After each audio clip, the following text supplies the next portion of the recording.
नमस्कार। कृषि दर्शन कार्यक्रम में आप सभी किसान भाइयों का हार्दिक स्वागत है।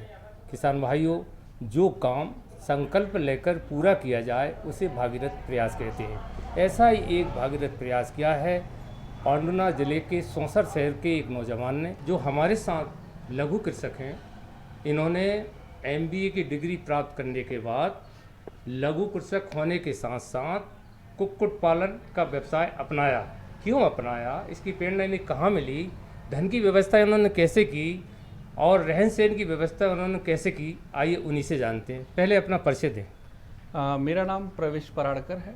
मैं सौंसर तहसील का निवासी हूँ, जिला पांढुना, मध्य प्रदेश। मैंने कुक्कुट पालन की शुरुआत 2016 से करी। मेरा MBA हुआ 2014 में कंप्लीट होके। एक वर्ष हम लोग ने इस विषय पे पूरी चर्चाएं करी, पूरी तरह से शोध किया कि क्या किया जाए। तो कड़कनाथ कुक्कुट पालन को मैंने अपना भविष्य चुनते हुए इसकी 2016 में इसकी शुरुआत करी। शुरुआत के बाद आपको तकनीकी जानकारी कहाँ से आपने प्राप्त की?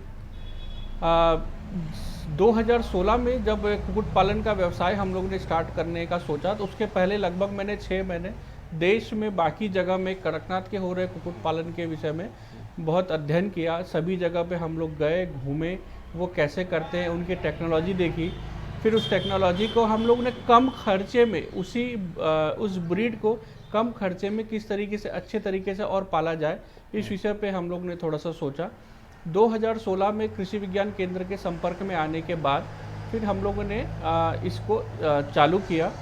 सर्वप्रथम हम लोगों ने शेड निर्माण कराया। जो हमारा खेत था, वहाँ जो खेत की जो मेड़ से लगा हुआ जो छोटा सा एरिया था, वहाँ से हम लोगों ने स्टार्ट किया।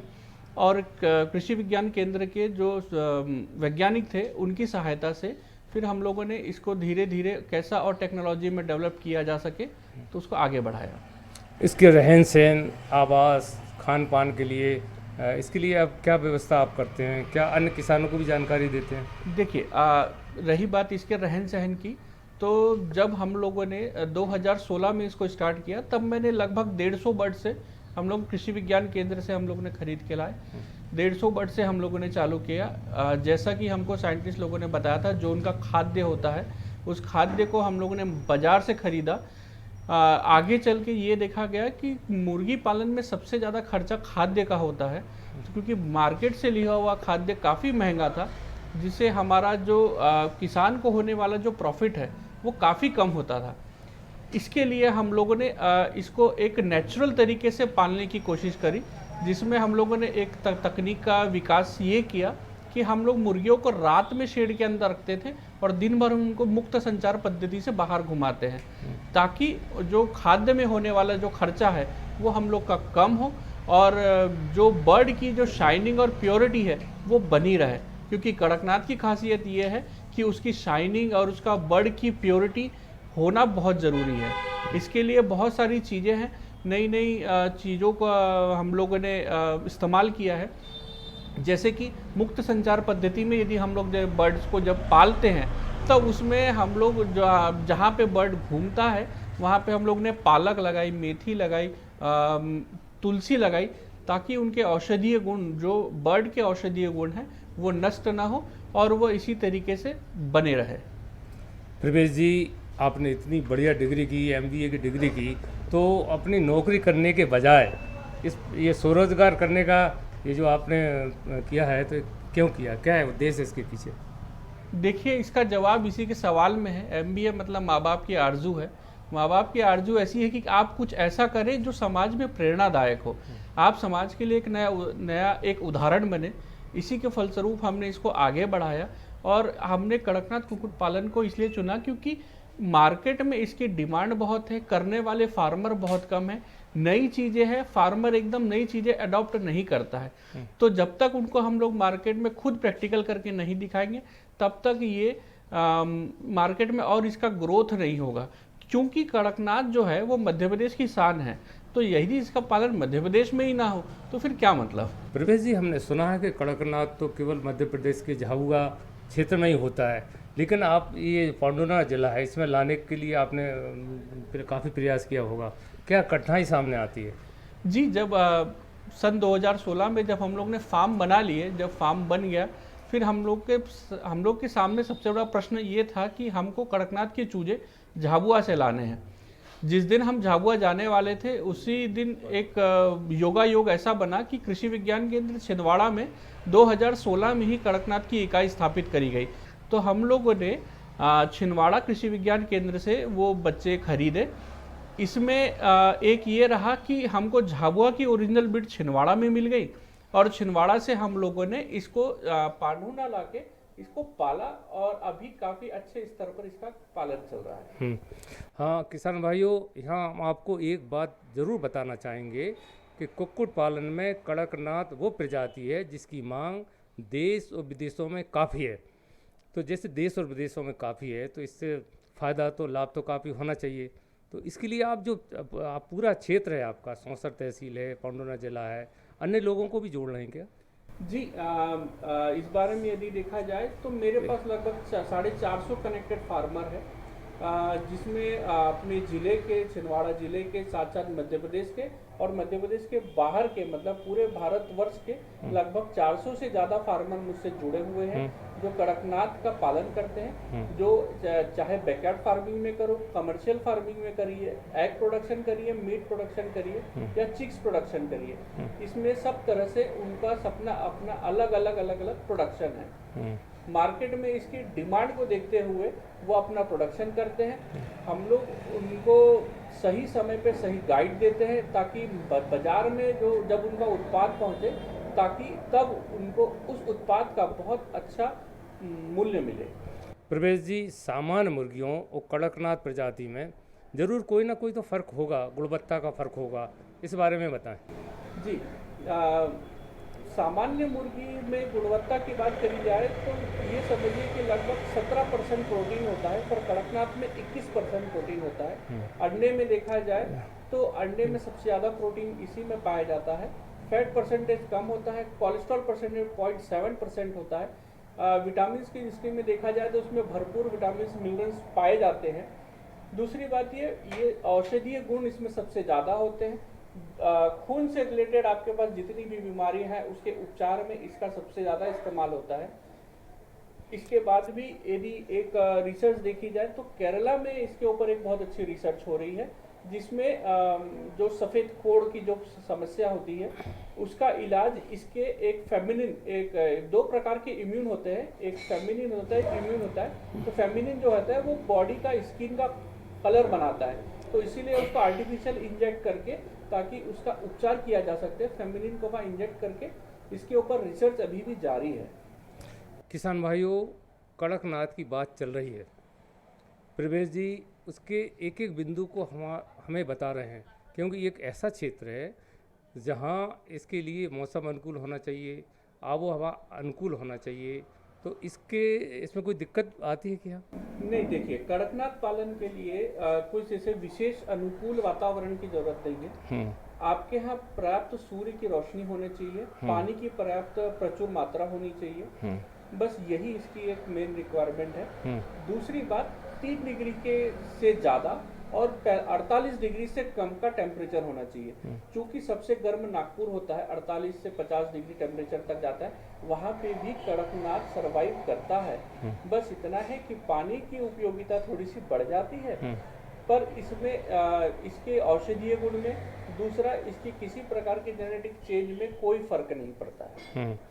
किसान भाइयों, अब समय हो चला है छोटी सी ब्रेक का। ब्रेक के बाद फिर मिलते हैं। अरे सुन तो।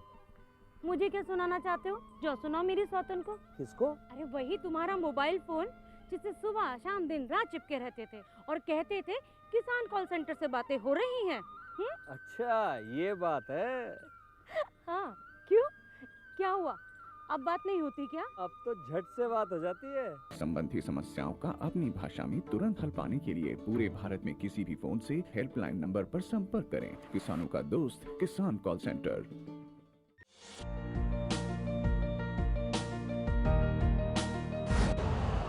यूरिया का स्वदेशी उत्पादन 70 लाख टन बढ़ाने के लिए 6 उर्वरक संयंत्रों का उद्धार किया जा रहा है।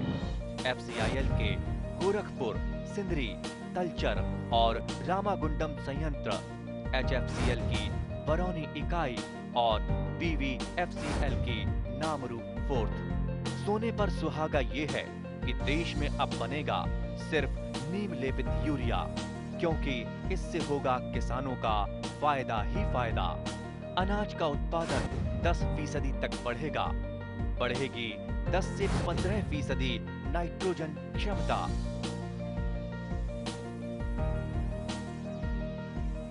किसान भाइयों, ब्रेक के बाद फिर आपका स्वागत है। हम बात कर रहे थे कड़कनाथ कुक्कुट पालन के बारे में।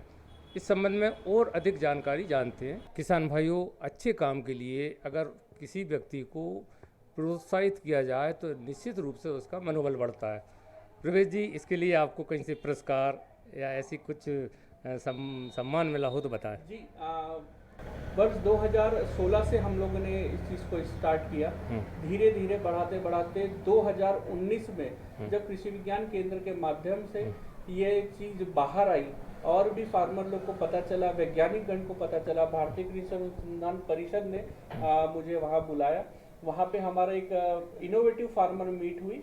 वहाँ पे इसके चीज़ का हम लोग ने लगभग इसका पूरा संवाद दिया, पूरा प्रेजेंटेशन दिया कि कैसे हम लोग काम करते हैं, फार्मर्स को कैसे डेवलप कर रहे हैं, खुद का फार्म कैसे हम लोग ने डेवलप किया। प्रवेश जी, अच्छा भाव मिले, जो लोग मेहनत कर रहे हैं क्षेत्र में मुर्गी पालन में, खास तौर से कड़कनाथ के पालन में, तो अच्छे बाजार भाव के लिए आप क्या प्रयास करते हैं? देखिए, कड़कनाथ को भाव जो मिलना है इसके लिए एक ही प्रयास है, आप कड़कनाथ की प्योरिटी बना के रखिए। आप कड़कनाथ की जो ओरिजिनल पहचान है आप उससे छेड़छाड़ न करिए, उसका भाव बिल्कुल मिलता है। ये देखिए, कोई भी चीज़ बेचने को समय लगता है। यदि आपके पास हीरा है तो हीरे को भी बेचने में थोड़ा समय लगता है। कड़कनाथ ये वही हीरा है जो मार्केट में पहुंचने के लिए आपका मार्केट में पहुंचना बहुत ज़रूरी है। जब तक आप मार्केट नहीं जाएंगे, लोगों से नहीं मिलेंगे कि भैया हमारे पास प्योर क्वालिटी का कड़कनाथ है या हमारे पास ये बर्ड है, तब तक आपके बर्ड आपका कैसे बिकेगा। इसीलिए मार्केट में आपका जुड़ना बहुत ज़रूरी है। जी प्रवेश जी, भविष्य में आपकी इस क्षेत्र में आगे बढ़ने की क्या योजना है? हमारी योजना तो ऐसी है कि मैं ये चाहता हूँ कि मैं कड़कनाथ को अभी व्यापक स्तर पे जितना ज़्यादा हो सके उसको फैला सकूँ। जो ऐसे बैकयार्ड फार्मिंग में लोग जैसे देसी बर्ड्स का पालन करते हैं, मैं ये चाहता हूँ कि लोग कड़कनाथ का पालन करें, क्योंकि जो बैकयार्ड फार्मिंग में जो फार्मिंग करते हैं वो क्या करते हैं, वो खुद अंडा नहीं खाते हैं। मैं ये चाहता हूँ कि लोग कड़कनाथ अपने इसमें कम से कम 5 मुर्गी से ही चालू करें और कम से कम उसका रोज एक अंडा तो कम से कम खाएं, ताकि उनके जो शरीर में औषधीय गुण है वो उनके अंदर तक जाए और रोग प्रतिरोधक क्षमता उनकी बढ़ जाए। किसान भाइयों, प्रवेश जी बता रहे हैं कि पोषक तत्वों से भरपूर होता है कड़कनाथ, तो क्या कौन कौन से पोषक तत्व मिलते हैं उससे? देखिए, इसमें भरपूर विटामिन्स होता है, इसमें ओमेगा 3 होता है, इसमें आयरन की प्रचुर मात्रा होती है और इसमें सबसे मेन बात ये कि कोलेस्ट्रॉल लेवल सबसे कम होता है, 0.7% कोलेस्ट्रॉल होता है। वहीं बॉयलर में यदि आप देखा जाए तो 21 से 27% होता है, जो कि सेहत के हिसाब से यदि कड़कनाथ देखा जाए तो काफ़ी मददगार होता है और जिसको खाने से नुकसान कम, फायदे सबसे ज़्यादा है। प्रवेश जी, अभी आपने पोषक तत्वों की बात की, लेकिन क्या ये भोजन पे आधारित है? कैसा भोजन उनको देना चाहिए? देखिए, प्रोटीन सोर्स के लिए उनके खाने में भी प्रोटीन का होना बहुत ज़रूरी है। इसके लिए यदि आप बाहरी फीड्स की निर्भरता को कम कर दें तो आप जो देसी प्राकृतिक चीज़ें हैं इनके ऊपर निर्भर रहें तो ज़्यादा अच्छा है। जैसे तुलसी हो गई, कड़वी नीम हो गई, आपका मोरिंगा की लीव्स हो गई, मोरिंगा जो रहता है ड्रमस्टिक, उसकी लीव्स हो गई, साथ ही साथ मक्का हो गया, सोयाबीन हो गई, ये सब चीज़ों को मिक्स करके आप एक मिश्रण बना लीजिए। एक संतुलित उसका एक अनुपात होता है, उस अनुपात में उसका मिश्रण बना लीजिए और इन बर्ड्स को बिल्कुल खिलाइए। आपको किसी प्रकार के बाहरी दाने पे निर्भरता बिल्कुल बंद हो जाएगी। प्रवेश जी, अब एक और महत्वपूर्ण बात है, वो यह है कि मुर्गियों में रोग आ जाते हैं, तो ऐसे कौन कौन से रोग हैं, उनके बचाव के लिए क्या करना चाहिए? देखिए, रोग की दृष्टि से यदि देखा जाए तो कड़कनाथ जो है इसकी रोग प्रतिरोधक क्षमता एकदम असीमित और पर्याप्त है। ये बर्ड बीमार नहीं होता है। सबसे मेन बात मैं आपको बताता हूँ, बर्ड बीमार नहीं होता है। ये बर्ड को बीमार होने का पीछे का कारण ये है आपकी निग्लेक्टिविटी। यदि आप अपने तरफ से कुछ कमी रख रहे हैं तो ही आपका पास का बर्ड बीमार होगा। आप इनको खाने को बढ़िया दीजिए, पौष्टिक आहार दीजिए, बर्ड बीमार नहीं होता। ठंड से बचा के रखिए, एकदम तेज ठंड पड़ रही है तो उसको ढक के रखिए, यदि एकदम तेज गर्मी है तो पानी की प्रचुर मात्रा दीजिए। यही सारी चीज़ें हैं और बिल्कुल जैविक चीज़ों का प्रयोग कीजिए, जैसे लहसुन हो गए, प्याज हो गए, ये सब मौसम के हिसाब से उसको खाने को दीजिए। बर्ड को किसी भी प्रकार की कोई बीमारी का सामना नहीं करना पड़ेगा और आपका नुकसान नहीं होगा। किसान भाइयों, पढ़े लिखे नौजवान सोचते हैं कि क्यों ना मैं भी अपने गांव में कुक्कुट पालन का व्यवसाय खास तौर से कड़कनाथ को पालूं। तो अब सबसे बड़ी वहाँ समस्या ये आती है कि उनका जो दाना है, भोजन होता है, वो स्थानीय तौर पे कैसे तैयार किया जाए, ये प्रवेश जी से ही जानते हैं। तो देखिए, यदि आप व्यापक स्तर पे कर रहे हैं तो मार्केट में दाना मिलता है, परंतु यदि आप छोटे स्तर पर कर रहे हैं तो बाजार से ला के उनको मुर्गियों को खिलाना ये थोड़ी सी महंगा पड़ता है। इसके लिए आपके यहाँ यदि मक्के का उत्पादन है तो आप मक्के का इस्तेमाल करिए, सोयाबीन का उत्पादन है सोयाबीन का इस्तेमाल करिए। दलहन जो रहता है, दलहन का जो चूरा निकलता है, आप जिसको या तो फेंक देते हैं या गाय वगैरह खिलाते हैं, उसका भी इस्तेमाल करिए। ये सब चीज़ों का इस्तेमाल करके भी आप घर पे मुर्गी पालन बहुत अच्छे व्यापक लेवल पे और बिना किसी तकलीफ के अच्छे से पाल सकते हैं। इसके लिए बस एक चीज़ है कि सोयाबीन का यदि आप इस्तेमाल करते हैं तो तेल निकलने के बाद जो सोयाबीन बचता है आप उसका इस्तेमाल करिए। मक्का जो रहता है उसको दरदरा पीस के उनको खिलाइए। और दूसरी बात, चावल है, चावल की चूरी है या फिर दलहन का जो चूरा है, इनको सबको बढ़िया मिक्स करिए। इनको सिर्फ देना है तो प्रोटीन सबसे ज़्यादा ज़रूरी है, क्योंकि ये रिच सोर्स ऑफ प्रोटीन है, तो इनके खाने में प्रोटीन की प्रचुर मात्रा भी होना बहुत आवश्यक है। प्रवेश जी, ये तो भोजन की बात हो गई, लेकिन वही नौजवान शुरुआत करना चाहें तो चूजे अर्थात बच्चे कहाँ से प्राप्त करें? सभी से अनुरोध है, जितने भी दर्शक मुझे देख रहे हैं, मैं आपको एक ही बात कहूँगा कि आप जहाँ से भी बच्चा ले, वो एक वेरीफाइड हेचरी हो, वेरीफाइड सप्लायर हो, कुछ भी हो, लेकिन उनके पास उस बर्ड की प्योरिटी की पूरी गारंटी हो, ये होना बहुत ज़रूरी है। मार्केट में अभी कड़कनाथ की डुप्लीकेट चीज़ें बहुत घूम रही हैं, तो कृपया मेरा आपसे अनुरोध है कि कृषि विज्ञान केंद्र या फिर आपके जो भी करीबी जो यूनिवर्सिटी होगी वहाँ से लीजिए, लेकिन बर्ड जो आप ले वो एकदम प्योरिटी के साथ लें, ताकि आपको आगे होने वाले नुकसान से आप बच सकें। प्रवेश जी, आपने इस व्यवसाय को एक चुनौती के रूप में लिया है, इस चुनौती को आपने कैसे पूरा किया और जो नौजवान आपकी बात से प्रेरणा ले रहे हैं वो भी इस चुनौती को कैसे पूरा करेंगे? देखिए, हर एक अच्छे काम में चुनौती का आना बहुत जायज़ है और बिना चुनौती के कोई भी काम अच्छा नहीं होता। ये हमारे पुराने पूर्वज हमको बता के गए हैं। वर्ष 2016 में जब हम लोग स्टार्ट किया, सबसे बड़ी चुनौती थी कि चूजा कहाँ से उपलब्ध हो, तो वो उपलब्ध हो रहा था झाबुआ से, परंतु कृषि विज्ञान केंद्र छिंदवाड़ा में इसका प्रोडक्शन था, इसलिए हम लोगों ने छिंदवाड़ा में ही पास में से हमको चूजा मिल गया। जब चूजा बड़ा हुआ, मुर्गा बड़ा हुआ, तब सबसे बड़ी समस्या थी कि इसको बेचे कैसे। लगभग 1 वर्ष मैंने एक मुर्गा भी नहीं बेचा और मैं उसको सिर्फ अपने खर्चे से दाना खिलाता गया। दाना महंगा था तो फिर मैं क्या करूं, तो फिर हम लोगों ने घरगुती उसको दाना बनाया, घर पे ही दाना बनाया, जैसे मक्का हो गया, सोयाबीन हो गया, दलहन हो गई, फिर कुछ हरी चीज़ें हो गई, पालक हो गया, मेथी हो गया, ये सब चीज़ों को मिक्स करके हम लोगों ने उसका दाना बनाया और वो हम लोगों ने खिलाया। सबसे बड़ी समस्या आती है इसको बेचे कहाँ और बेचे कैसे। तो इसके लिए आपको मार्केट जाना पड़ेगा, आपको अपनी पब्लिसिटी अपने स्तर पे, जिला स्तर, तहसील स्तर पे इसकी पब्लिसिटी करना बहुत ज़रूरी है, क्योंकि आपके पास इतनी अच्छी पौष्टिक चीज़ें हैं और मार्केट में आपका कड़कनाथ बिकेगा, बस आपको मार्केट तक पहुंचने की देरी है। जब तक आप स्वयं मार्केट नहीं जाएंगे, आपका कड़कनाथ मार्केट में नहीं आएगा। जी प्रवेश जी, इस व्यवसाय से जुड़ी कोई महत्वपूर्ण बात छूट गई हो तो बताएं। इस व्यवसाय से जुड़ी सबसे महत्वपूर्ण बात यह है कि आपका कस्टमर के प्रति विश्वास होना बहुत ज़रूरी है। कस्टमर को आपके ऊपर विश्वास होना बहुत ज़रूरी है। कम पैसे कम पैसे के चक्कर में आप कोई गलत चीज़ किसी गलत व्यक्ति से न खरीदें। मैं कड़कनाथ की बात कर रहा हूँ। मार्केट में कड़कनाथ का जो चूजा है वो लगभग 35 रुपये से 55 रुपये के बीच मिलता है, परंतु यही चीज़ कुछ लोग 10-10, 12, 15, 20 रुपये में भी बेच रहे हैं। तो मैं ये आपसे सिर्फ इतना कह रहा हूँ कि आप कहीं से भी लें, चाहे वो किसी भी भाव में लें, परंतु आप एक ऐसे वेरीफाइड सप्लायर से लें। अंडा भी यदि आप लें तो आप उनको उस चीज़ की आपको परख होनी चाहिए कि कड़कनाथ का अंडा कैसा होता है, क्या होता है और उसकी न्यूट्रिशन वैल्यू कितनी है। प्रवेश जी, अभी आपने अंडे के बारे में बताया, तो उसकी कोई विशेष पहचान होती है? देखिए, कड़कनाथ का जो अंडा होता है वो बाकी जो ब्रीड्स की जो देसी अंडा होता है लगभग उसी के जैसा होता है। वेट में 35 ग्राम के आसपास होता है। इसकी कोई ऐसी विशेष पहचान नहीं है, बस यदि आप जहाँ से भी अंडा खरीद रहे हैं वो सही सर्टिफाइड होना बहुत ज़रूरी है।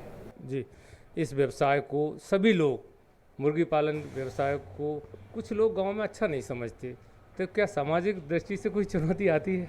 देखिए, हर चीज़ एक नई चुनौती लेके आता है। चाहे कोई भी अच्छा काम हो, चाहे कुछ भी हो, समाज में की एक अपनी एक सोच रही है, समाज का एक अपना व्यक्तिगत अनुभव रहा है, एक व्यक्तिगत सोच रही है।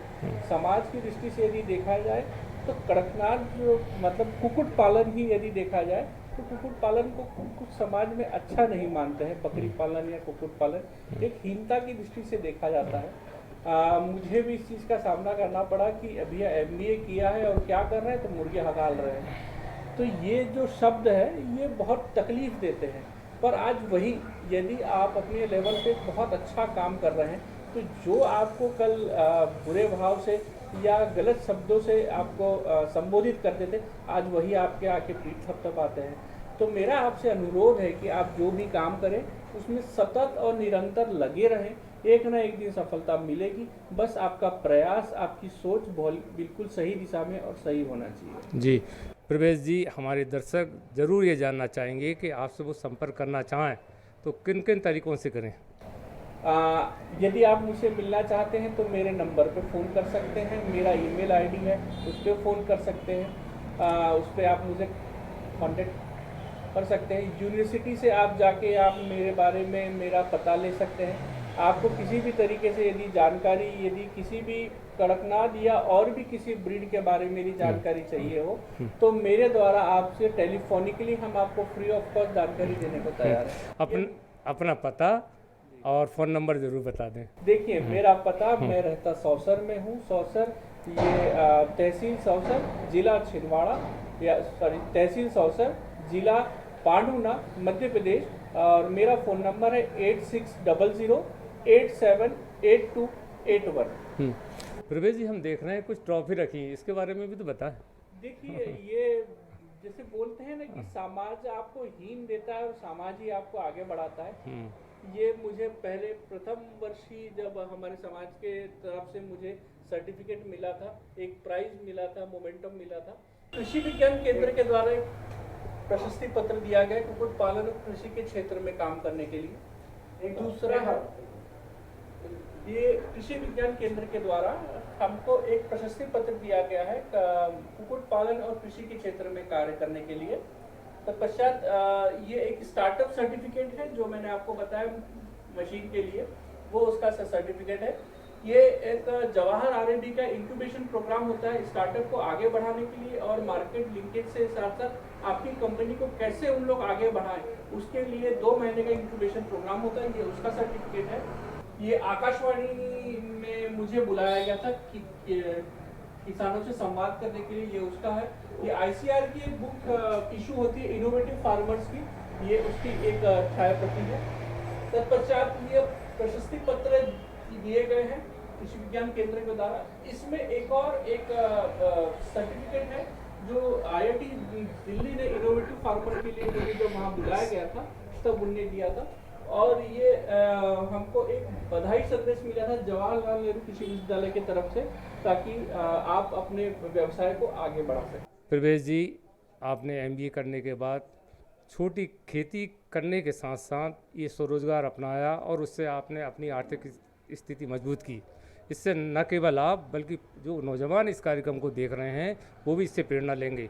किसान भाइयों, अभी आपने देखा यही नहीं, आप भी चाहें तो प्रवेश पराड़कर बन सकते हैं। केवल ज़रूरत इस बात की है कि आप कड़ी मेहनत करें, लगन से करें, तो निश्चित रूप से आप सफलता प्राप्त करेंगे। अगले कृषि दर्शन कार्यक्रम में फिर ऐसी एक नई जानकारी के साथ आपसे मिलेंगे। तब तक के लिए नमस्कार।